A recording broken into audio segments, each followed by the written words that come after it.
Alright guys, Racecraft for beginners. We are trying this out in video form. This is something I've done for a long time via Facebook, just in text, but I feel like video form might be a lot more useful to some people.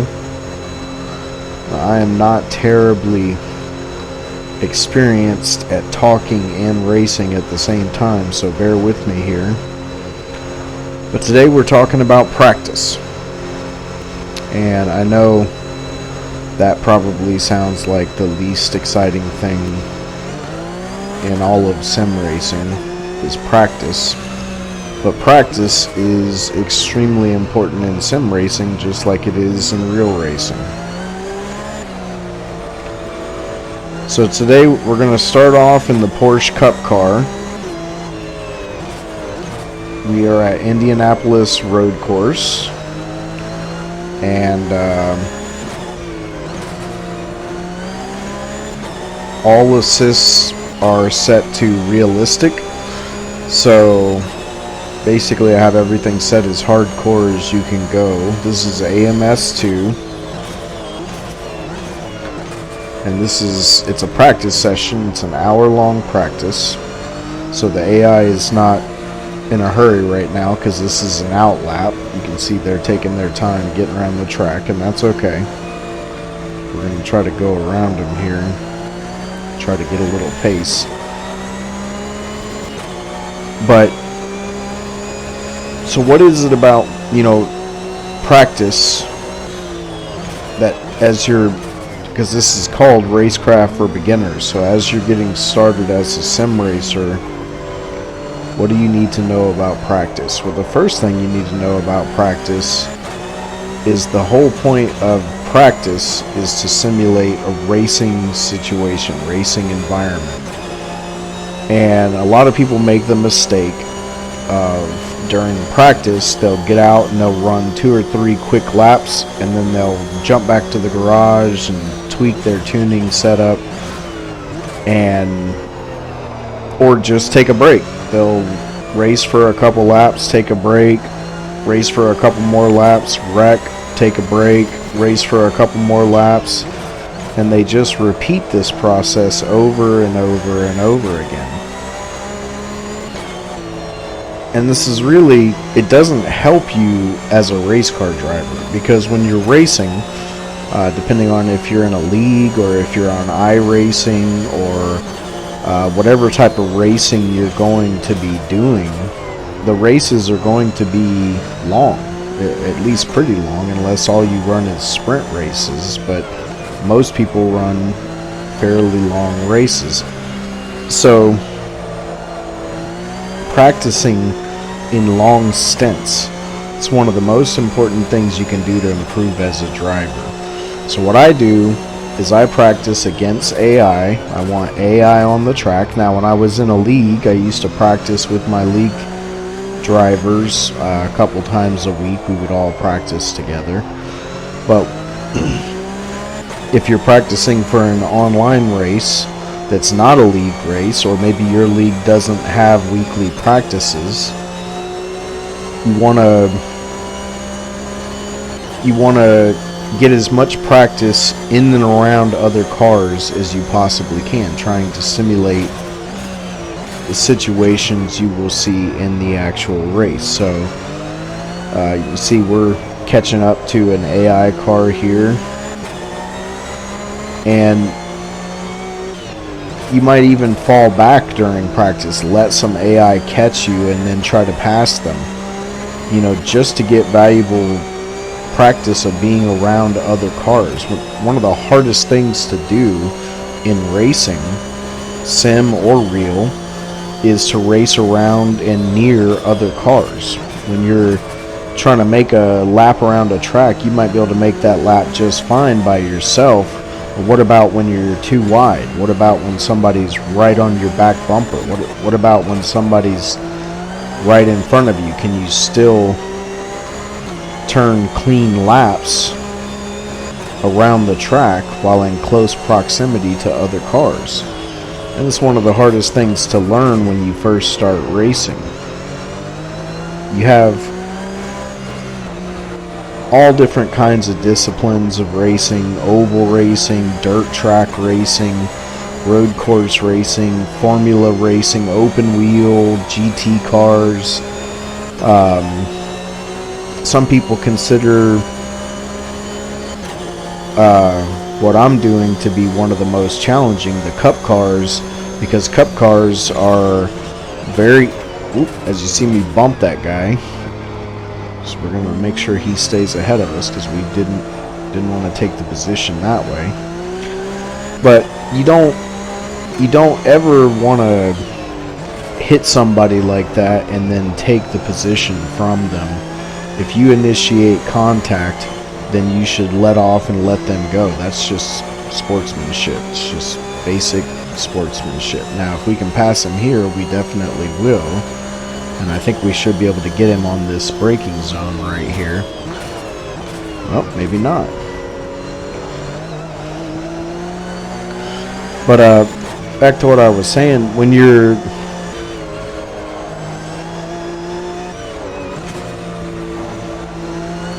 practicing for your race, whether it's a league race or a season race on iRacing or whatever type of race it is, you want to, during the actual race, you're going to feel the car evolve over the course of the race. The tires are going to wear, the brakes are going to get hot, the car is going to get lighter because of fuel load lessening.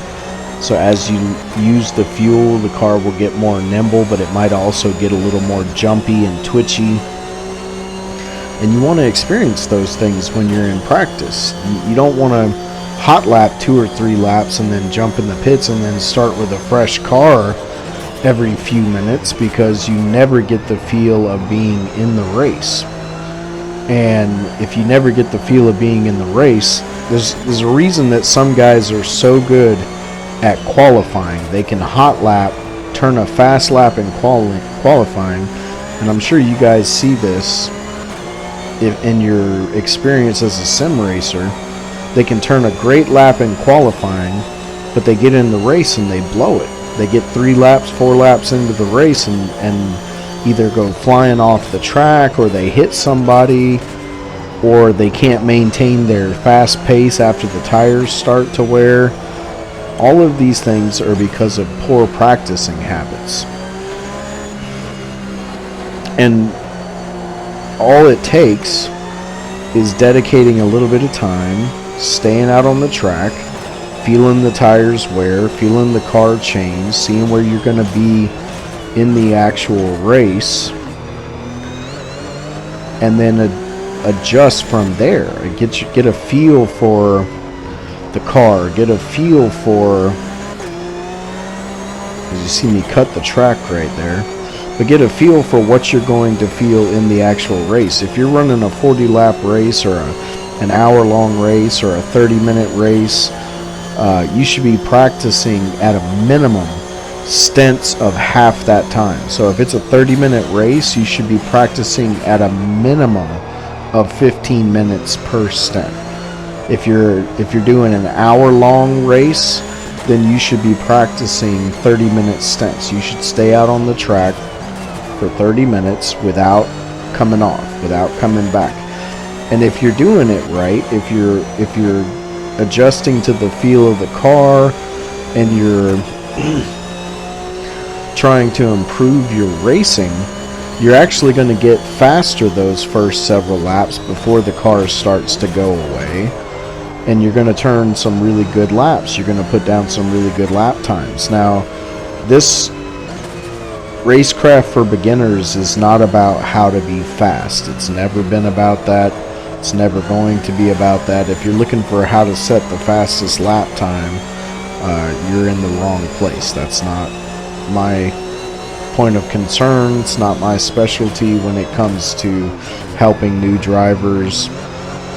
My whole thing is consistency is what wins races. You can be slower than half the field, but beat half the field if you're consistent. and because half the field is going to be inconsistent. So guys are really fast for 2 laps, and then they have 2 terrible laps. If you can put 4 consistent ones together, you can beat that guy, and you can do that all day long. In sim racing, you see me overshoot that turn right there because I got into the brakes a little too late.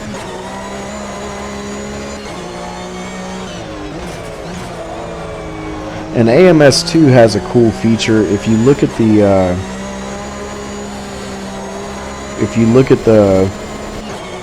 tires on the right by the RPM gauge, it actually shows like the tire disappears as it wears, so you can see that the front left tire is wearing a little more than the other tires. Now some sims don't do that. Some people would say that's not very realistic, or they would turn that off, and that's fine. But as a new sim racer, that can be a very valuable tool to show you maybe your left rear tire is overheating, or maybe your inside front tire is wearing down because you keep locking it up going into a turn. Specific turn on the track giving you some trouble. All of these things, these tools that are here to help you improve as a driver. And if you stay out on the track for 30 minutes, you're going to see things that you wouldn't see in a short stint. You're going to see the tires start to wear. You're going to feel the car get looser. You're going to feel the car get lighter, which is a good feeling. Almost overshot it again.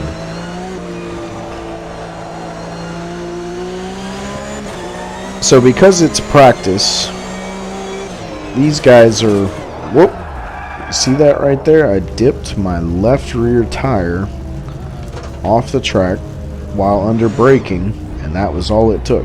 Around we go. So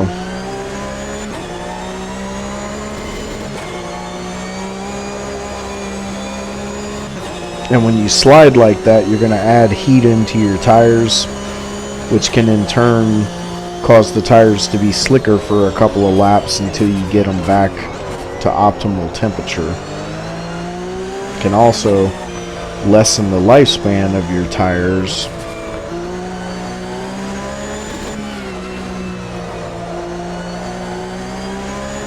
by sliding and taking a bunch of the rubber off of them.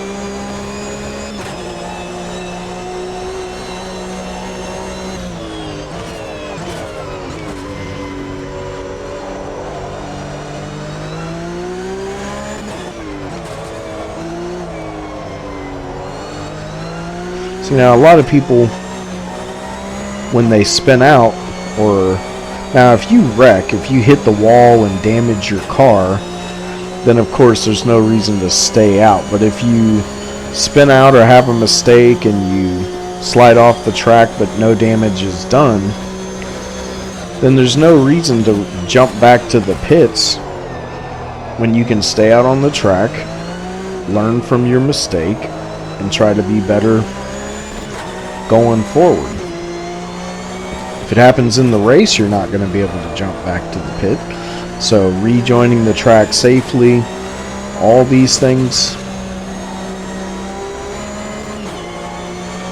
they're all things that having a little bit of stick-to-itiveness on the practice can help you. Now, when we're talking about stick-to-itiveness, oval racing is very much the same, but with oval racing, it might be even more important, because in oval racing, everything is about rhythm and flow. Now, all sim racing is about rhythm and flow. Get into a rhythm. For the guys that are really new, you may not have ever experienced this yet, but as you progress in your skill set and as you become more and more consistent, you can put down consistent laps. You're going to hit a point where you get into a flow. Like everything just starts to feel natural. You don't have to think as much. You don't have to think about your braking points, every single brake point. It just kind of comes to you. You don't have to think about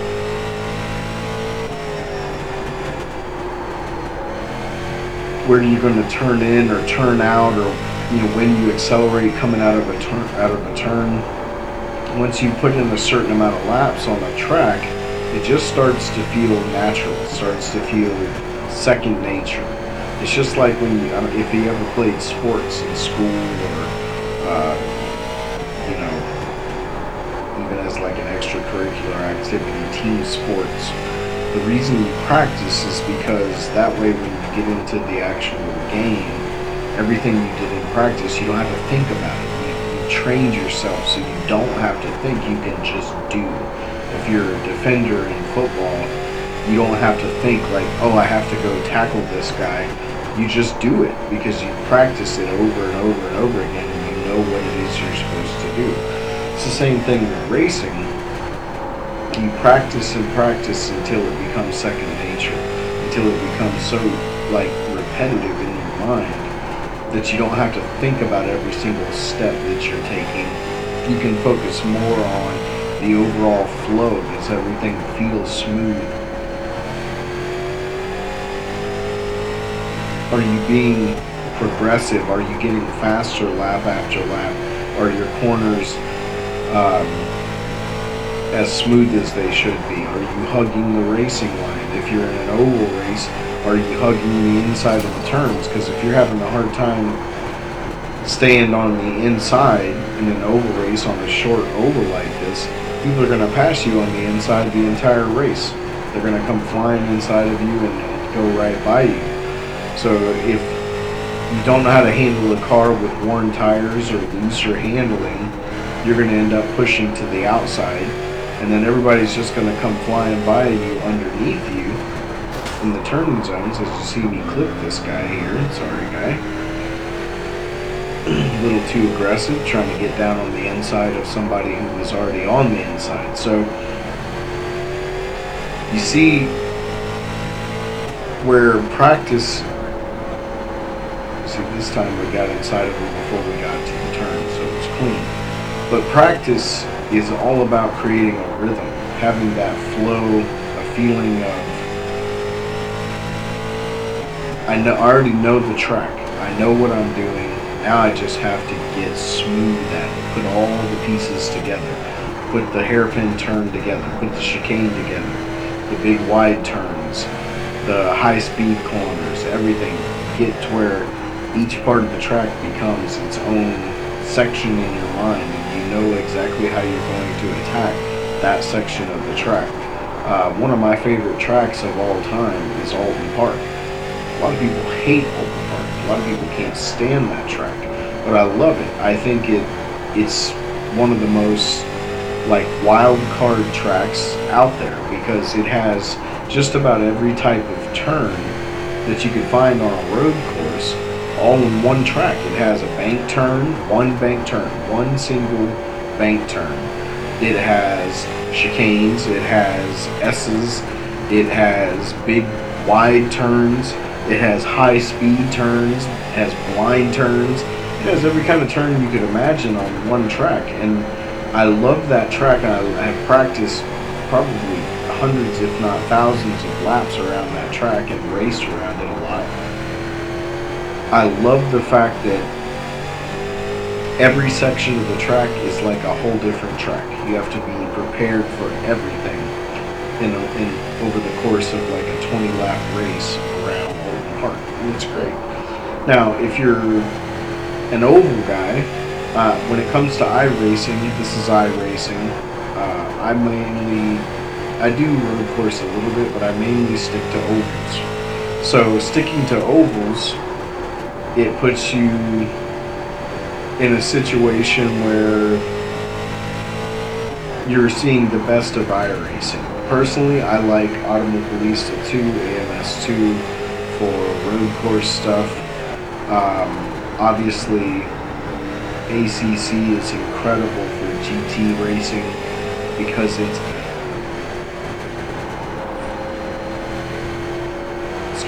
so heavily focused on GT racing. It's only one type of racing in the entire sim. And I think they may have the best GT racing in sim racing in the ACC. So for like serious GT racing, GT3, GT4, I go to ACC. But when it comes to ovals, there's nothing that touches iRacing. So I use iRacing for ovals, ACC for GT, and then AMS2 I kind of use for everything else. Open wheel, beginner type cars like the Mini Coopers or the can't remember what the open wheel beginner class is in AMS2. But it's like right on the tip of my tongue. I can't think of what it's called. But I like all sims. There's not many that I haven't tried. I think the only one I haven't tried right now is the new Le Mans Ultimate, but that's mostly because I want to play it once it's finished. I don't really care to do the whole early access thing when it comes to a sim racer. But as far as practice goes, I think you see what I'm trying to say. You need to practice in long stints. Practice as if you're in the race. Practice with cars on the track. I mean, you can practice with cars with an empty track when you're very, very new and not quite ready for that. But that's not going to last very long. You're going to get to a point where you can get around the track, and then you need to start practicing with other cars, because the sooner you get around other cars and have to interact with other cars and not hit other cars and not let them hit you and so on and so forth, the sooner you will start to progress as a driver. And the AI in most sims, the AI is pretty docile. As you can see here, this is iRacing, these are AI. They're not very aggressive, they're just practicing, so they're just turning laps. They're not going to fight you real hard for position or anything like that. They're just there. They're running their laps, getting practice in. You can get around them, you can move around them, you can run alongside of them for a couple turns. But they're not particularly fast, not particularly aggressive. I haven't raced against the AI a lot in iRacing because I mostly race against other people, but when you're racing against other people, of course, they tend to be a lot more aggressive.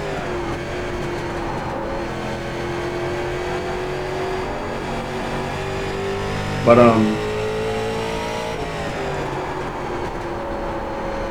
yeah, I hope you guys are getting something from this. I hope you enjoy what I'm putting together. If you have any questions about a certain type of racing, or what the best classes to start off in are, or what the best types of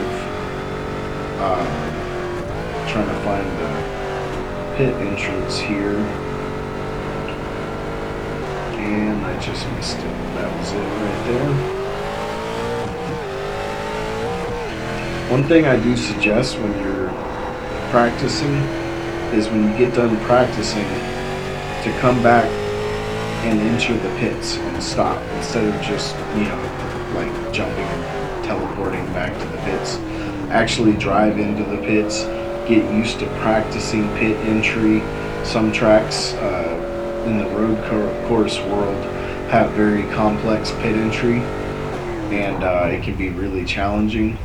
The more you practice that, the more you'll have success in the actual race and the less problems you'll have. I've seen some really good drivers blow their race because they didn't practice pit entry and pit exit before the race.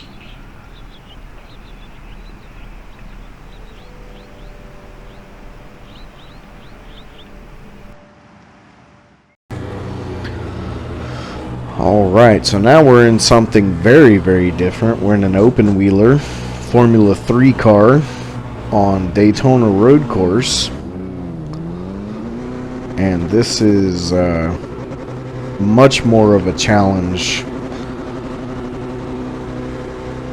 than what we've shown so far. Anything open wheel is usually much more on the edge. Not always, but open wheel cars just provide another level of stress, I guess, while driving. But I love open wheel racing though. It's really enjoyable. But I hope you guys have enjoyed this video. I've certainly enjoyed making the Racecraft for Beginners series for all these years, and a lot of people have responded really well to it, and I hope that the YouTube series will be just as successful. Like I said, having a visual, something to look at and listen to might be a little easier for people than in written form. You know, in written form it's a very long write-up, and I think some people, probably their eyes glaze over a little bit when they see all that text. They don't want to read that much, and I understand that, especially in modern times. Things are more visual now. We're all got less attention span than we might have had years before. But let me know in the comments if there's anything particular you guys want me to touch on in these videos. I'm going to keep it very basic for most of them, not going to get into the deep end too much, because it is designed for people starting out. Racecraft for Beginners, not how to be the fastest race driver in the world. That's not what we're all about. Won't be doing any videos on tuning setups or anything like that. This is all about getting started, and just Racecraft in general. We may eventually do some Racecraft stuff that's not just for beginners, about race etiquette and things like that, but for now, want to cater to the guys who are just getting started. And whoa,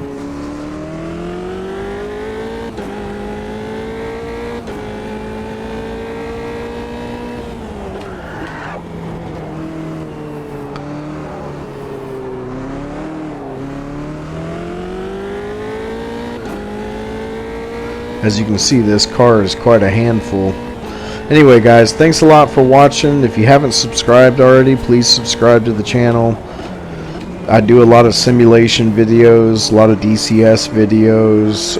Sim racing is something I would like to do more of as I spin. But thanks for watching, and we'll see you in the next video.